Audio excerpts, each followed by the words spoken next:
2013 के पहले हुआ था 70, 75, 100, 200 सालों में, वो आज हम 10 साल में कर रहे हैं।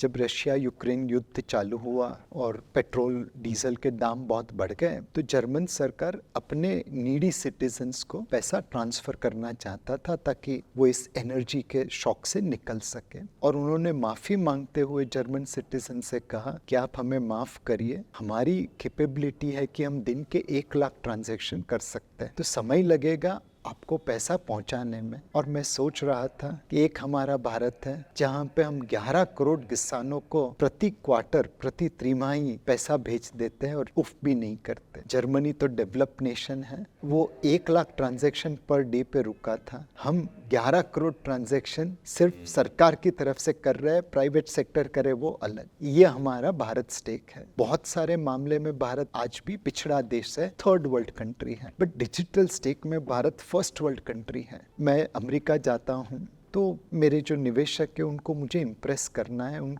उनके ऊपर एक इम्प्रेशन बनानी है, तो मैं उनके सामने अपने मोबाइल फ़ोन में अपने बैंक अकाउंट से अपने कलीग के बैंक अकाउंट में 10 रुपये ट्रांसफ़र करके देता हूँ। उनको लगता है नीलेश भाई तो कितने रईस हैं, भेजते हैं 10 रुपये और चार्ज देते होंगे उस ट्रांसफ़र का $30। बिकॉज अमेरिका में अगर आपको एक बैंक अकाउंट से दूसरे बैंक अकाउंट में सेम डे क्रेडिट के लिए पैसा भेजना है तो $25-30 का चार्ज है। उनको लगता है कि मैं वाकई रईस हूँ। मैंने आज तक उनको नहीं बताया कि भैया मेरे भारत में ये मुफ्त में होता है, एंड बाहर निकल के मेरे कलीग से बोलता हूँ 10 रुपये वापस भेज देना। तो ये हमारा भारत स्टेक है, ये फर्स्ट वर्ल्ड है। एंड इसका सबसे ज्यादा फायदा जो हुआ है वो लोगों को आज तक समझ में नहीं आया। एक समय था जब सरकार नागरिक को पैसा भेजती थी, सब्सिडी भेजती थी, तो बहुत सारी लीक हो जाती थी, बहुत सारी वेस्ट हो जाती थी। आज हमने जनधन, आधार और मोबाइल लिंकेज के जरिए सीधा लोगों के पास पैसा पहुंचाना चालू कर दिया। लीकेज बंद हो गए, वेस्टेज बंद हो गई, और उसी वजह से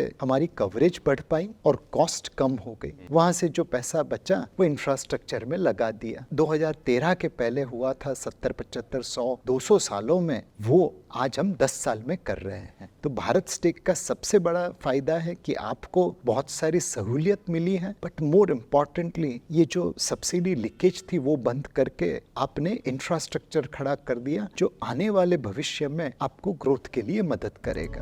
अंग्रेजों ने हमें लूटा तो बहुत था। 200 साल तक भारत का जीडीपी ग्रोथ 0 था।